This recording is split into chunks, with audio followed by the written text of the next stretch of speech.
Kansas Territory, May of 1874, just after a thunderstorm rolled east and left the prairie soaked in quiet. Victor Remington spotted the barn off the side of the muddy trail, half sunk in the wild grass, its roof slumped like a tired old man. He had not planned to stop. He was heading west toward Abilene with a saddlebag full of supplies and his horse, Boone, limping from a loose shoe. But something pulled at him. Maybe it was the way the barn door swayed, or the faint sound that caught on the wind, soft and high like a cry. He dismounted, boots squelching into the earth, and pushed open the door. Inside, the scent of old hay and damp wood filled his nose. Light spilled through the broken slats, striping the floor in gold. In the far corner, nestled in a pile of blankets on a bed of straw, was a newborn. Victor froze. The child was red-faced from crying, fists clenched, lips searching the air. A soft, damp cloth was wrapped around its tiny body, still warm. There was no one else in sight. He dropped to one knee, heart pounding. "Hey now," he said low, reaching out. "You're all right." The baby quieted the moment his arms lifted it. Victor looked around carefully, scanning the barn. No sign of struggle, no blood, just a small canvas satchel in the straw, worn but closed. He eased it open. Inside were a few cloths, a tin of milk powder, and a folded scrap of paper. His fingers trembled when he unfolded it. "My name is Clara. If someone finds my child, please keep him safe. I will come back. I have to."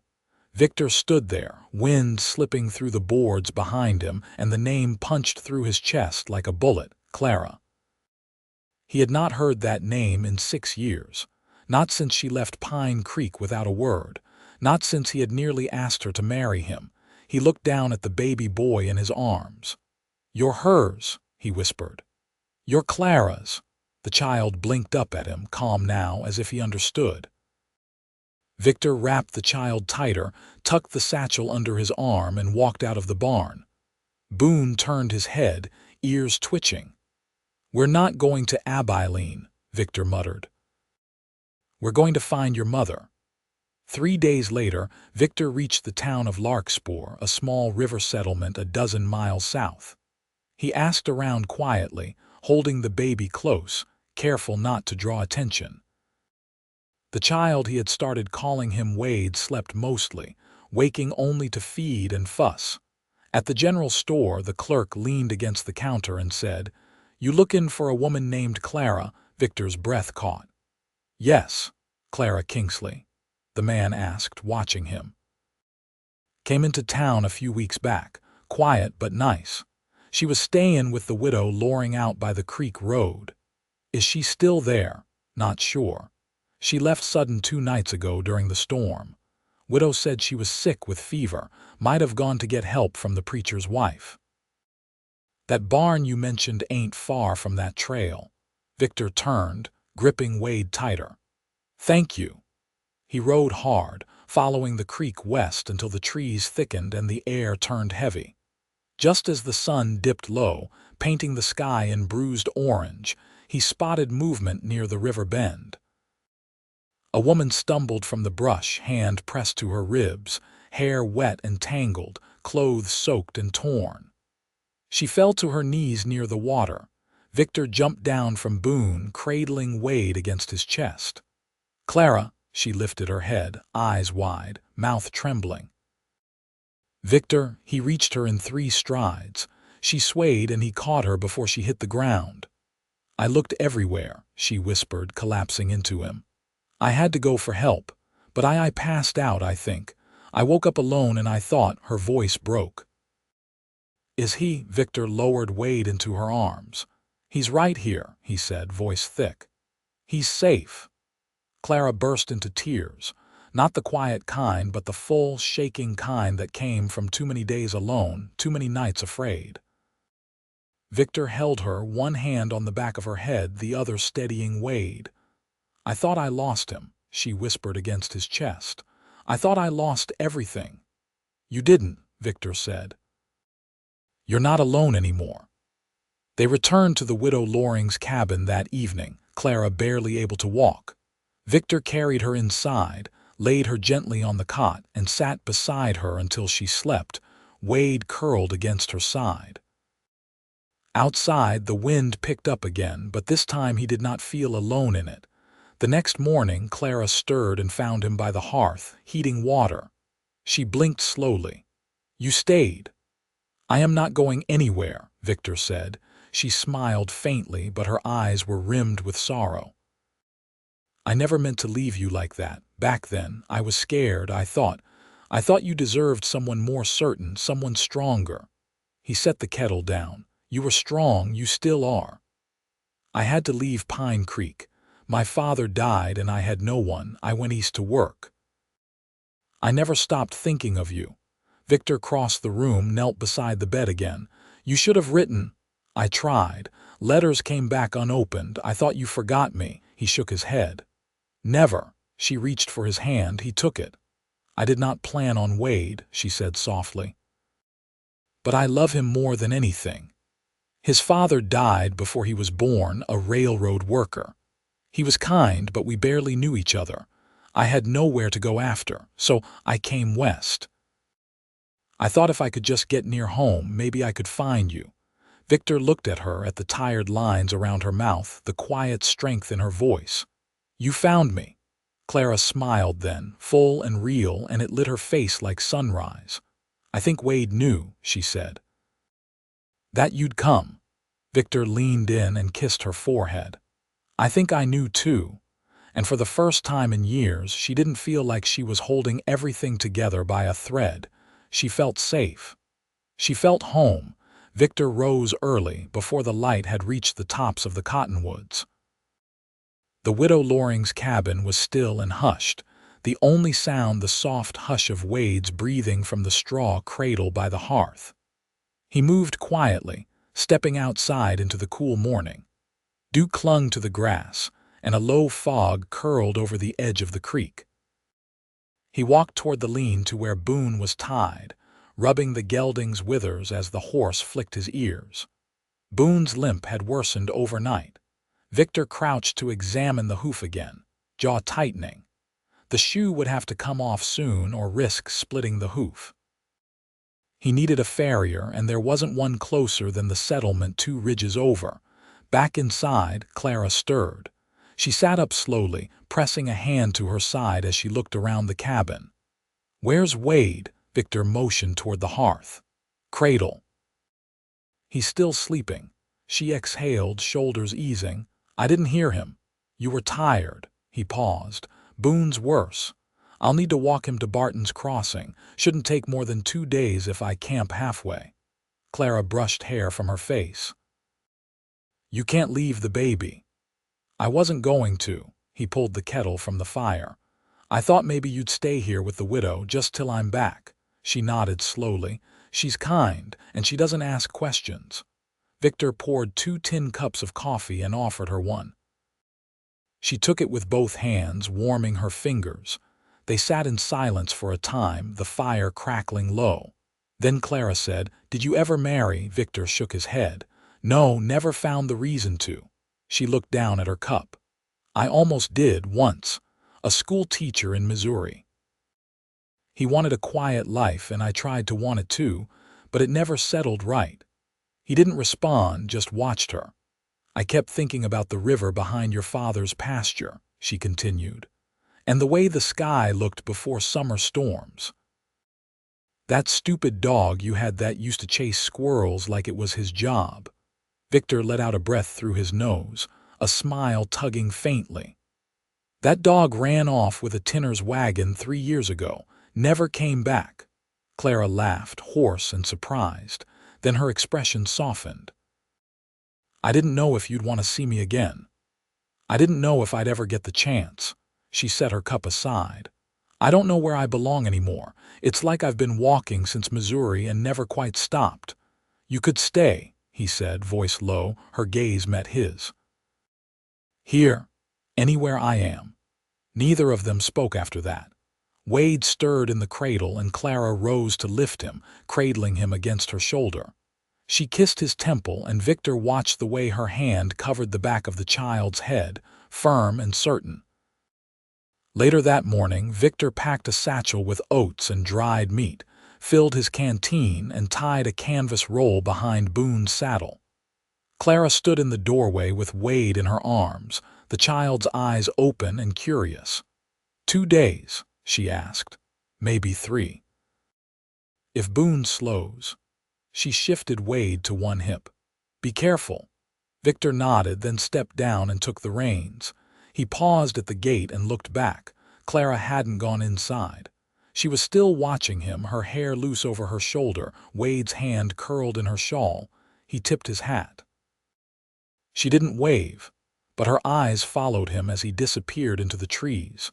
The trail to Barton's Crossing cut through high grass and dry hills, and by midday the sun pressed down heavy.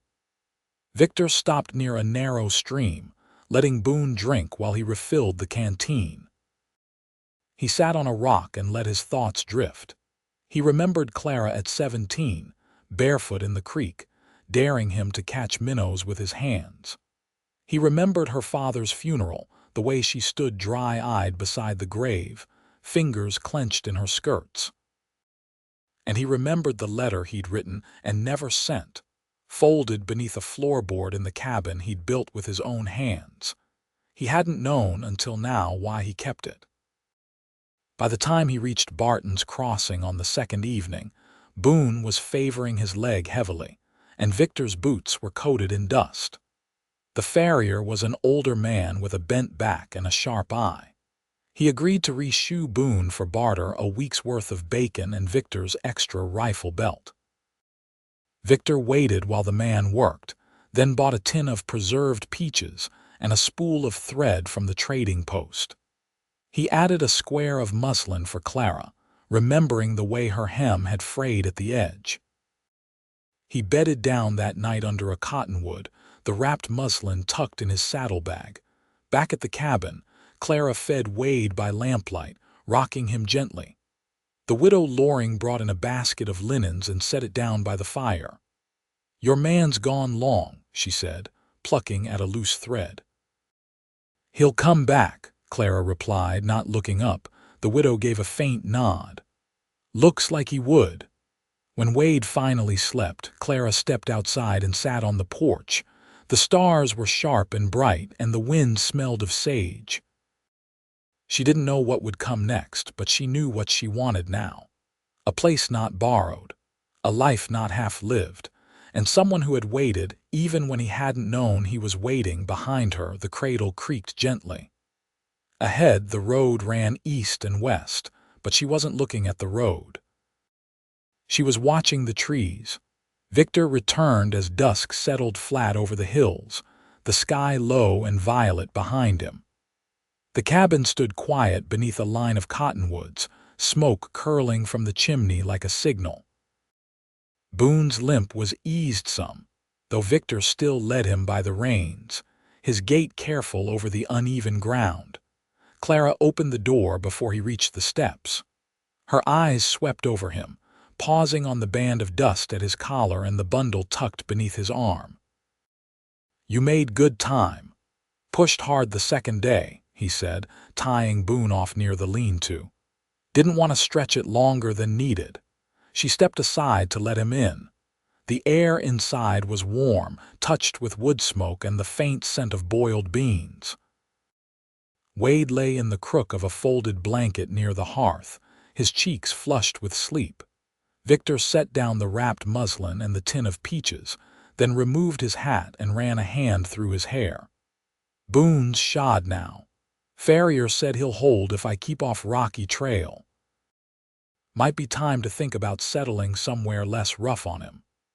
Clara glanced at the muslin but didn't speak on it yet. Instead, she crossed to the cradle and gently lifted Wade, cradling him with practiced ease. "He's been fussing more. I think he misses the weight of someone nearby."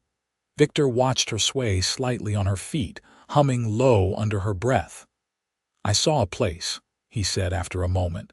"Half-day west near a low stream. There's a stand of cottonwoods and a patch of cleared earth. Abandoned, but the frame's sound. Needs work, but it could stand another roof. She turned her head slowly. You want to build again? I want to build with you. His voice didn't waver. Not just walls. A life. Clara didn't answer right away. She shifted Wade to her shoulder and walked to the window. The light outside was nearly gone, but a faint line of orange still clung to the horizon, like something unwilling to let go. You always spoke plain, she said. Even when we were kids, I used to wonder if you'd grow into it or lose it. I grew into it. She looked back. And I grew tired of running. Victor stepped close, taking the baby from her arms so she could rest. Wade settled against him, eyes fluttering open, then closed again. Clara reached for the muslin, unfolded it, and ran her fingers over the weave.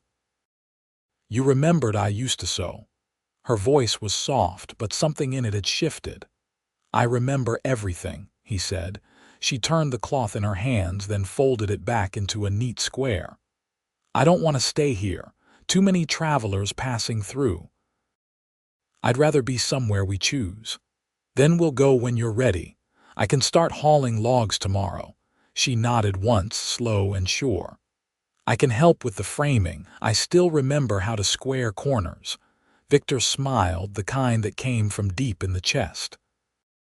You always had the sharper eye. She stepped forward and touched his forearm, her fingers brushing the worn fabric of his sleeve. I want to be beside someone who knows what to hold and when to let go.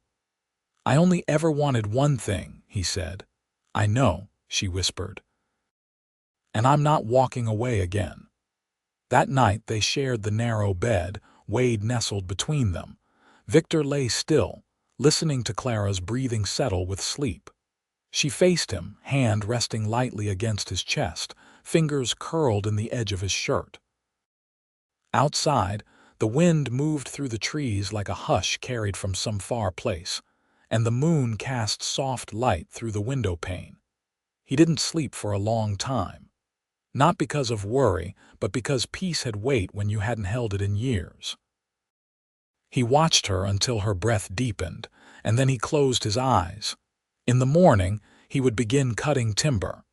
She would mend the cradle with new cloth. And between them, Wade would grow in a home that stood because they built it not as penance for the past, but as promise for everything that would come after. Victor rose before first light, careful not to shift the mattress as he pulled on his boots. Wade had stirred once in the night but settled again with Clara's hand resting over his back. Now, both lay quiet, the room touched only by the faint glow from the hearth's dying coals. Outside, the grass was heavy with dew, and the sky still held the last of the stars. Victor walked the edge of the clearing behind the widow's cabin, marking the leanest cottonwoods and the dry deadfall he could drag for kindling. He didn't need much to start, just enough to raise 4 corners and a roof that would keep them dry through the summer rains. By the time sunlight broke over the ridge, he'd stripped bark from 2 straight trunks and laid them side by side on the cart. Boone nudged at the harness, patient and steady. Victor tied the last rope and turned toward the cabin, sweat streaking the side of his neck. Clara stood by the porch rail, Wade in one arm and a rough spun bonnet tied over her hair. She was barefoot, skirts lifted slightly to keep from dragging in the mud. "You'll need help setting them," she said. Victor wiped his palms on his trousers. "You sure?" "I've taken worse jobs," she said. "There was a stint in Topeka where I lifted crates for a grocer who thought women weren't strong enough to stack potatoes." He nodded once. "Then I'll show you how to notch the base. Needs to sit square." She handed Wade to the widow, who stepped into the doorway without a word and walked down to meet him. The morning kept climbing, and by mid-afternoon they had 2 posts sunk and braced, the sun baking the backs of their necks. Clara's hands were raw at the knuckles, but she didn't complain. She measured each beam before Victor lifted it, checked the joints twice. When they stopped to eat, he passed her the last of the dried venison and a skin of water. She chewed in silence, then looked up at the sweep of hills behind them. You think we'll keep company with anyone? Victor wiped dust from his brow. Plenty of land between here and Barton's Crossing. Might go weeks without seeing another face. Clara nodded. That's all right. I've had enough of other people's voices in my head. He leaned back on his elbows. You ever think about teaching again? I don't know, she said. The last schoolhouse I worked in had mold in the rafters and a preacher who kept count of how many times I smiled at the menfolk. I'd rather raise chickens. Victor laughed, quiet and sharp. That's a better trade anyway. Chickens don't gossip. Clara glanced toward the wagon, her face shaded now by the angle of the sun. I never pictured ending up here, but I don't think I could have drawn it better. He didn't say anything. Just reached out and brushed a speck of dirt from her cheek with the back of his knuckle. She caught his wrist, held it for a second longer than necessary. I'm not afraid anymore. Victor's voice was low. You don't have to be. They got the third beam up before the wind shifted east, carrying the scent of distant rain. They left the cart covered and walked back to the widow's together, boots sinking into soft clay. Inside, Wade was asleep against a pillow, and the widow had gone to her back room. Clara knelt beside the cradle, smoothing the blanket. Victor stood behind her, watching the shape of her shoulders, the bend in her spine. You know, she said without turning, when I was carrying him, I wondered what kind of man would help me raise him. I never thought it would be someone who already knew how to hold silence without making it hurt. Victor crouched beside her, resting his forearm on his knee. I figure you deserve something steady. She looked at him then, her face close, eyes clear. I want to marry you. He blinked once, but his voice didn't falter. Then we'll do it right, as soon as the roof's on. Clara smiled, not the kind that passed quickly, but the kind that grew slow and wide, rooted deep. Outside, the first drops of rain began to fall, soft against the porch roof.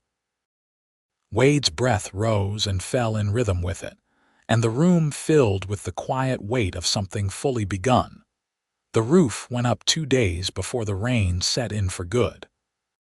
Victor hammered the final shingle into place, just as the sky turned the color of old pewter, and the wind began to stir the tops of the cottonwoods into a restless rustle. Clara stood barefoot in the doorway, holding Wade steady on her hip as he reached toward the light with open hands.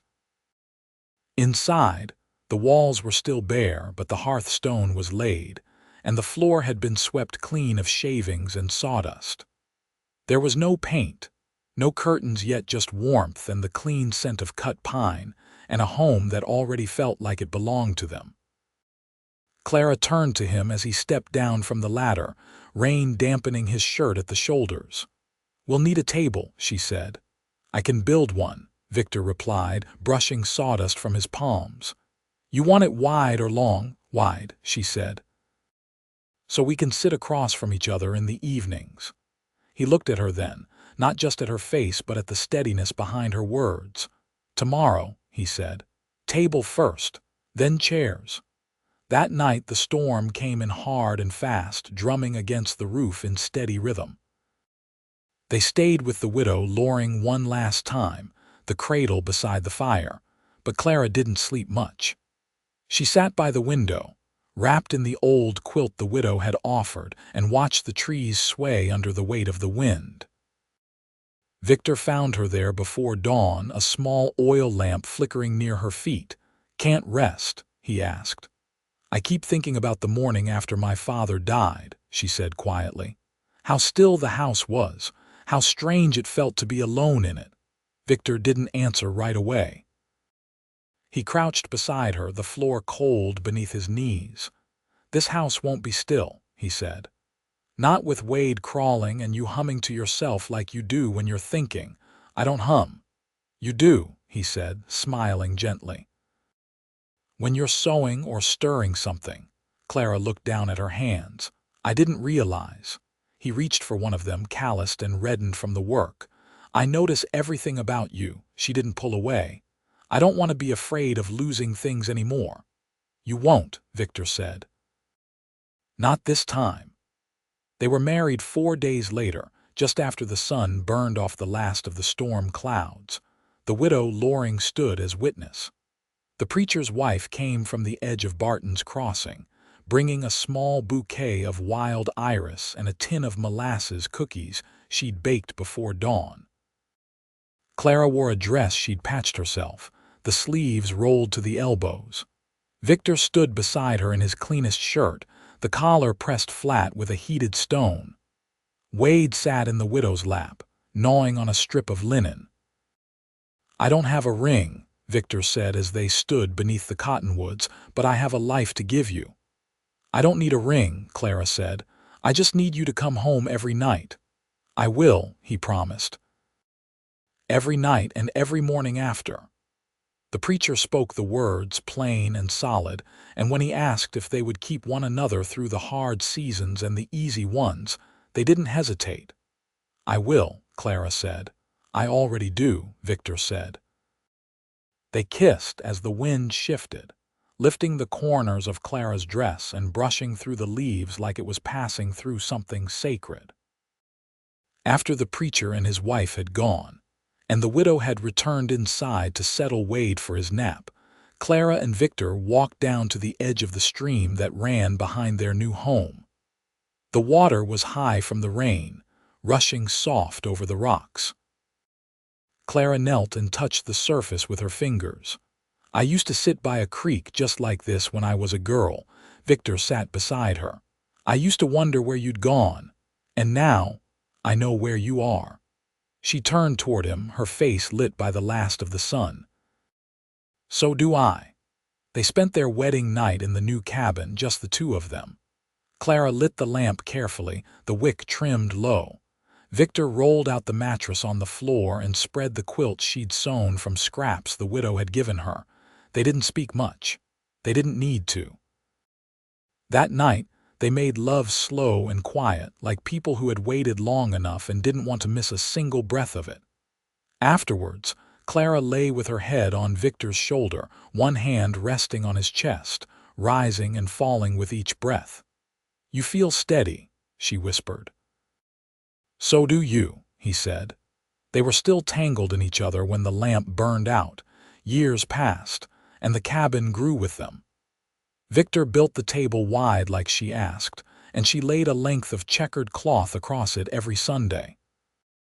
Wade grew strong, his feet bare in summer, his laughter echoing through the trees.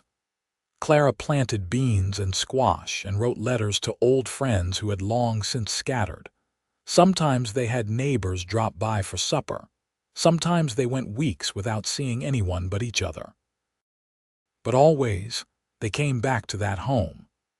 Always, they found one another at the end of the day, even if it was just to sit on the porch and watch the sky turn. They never spoke about the years they lost, only about the ones they built. And when Wade took his first steps across the floor Victor had laid with his own hands, Clara caught him, laughing, and turned to Victor with eyes full of something too big to name. He crossed the room and wrapped his arms around both of them. They were a family. They had made it through. And they were home,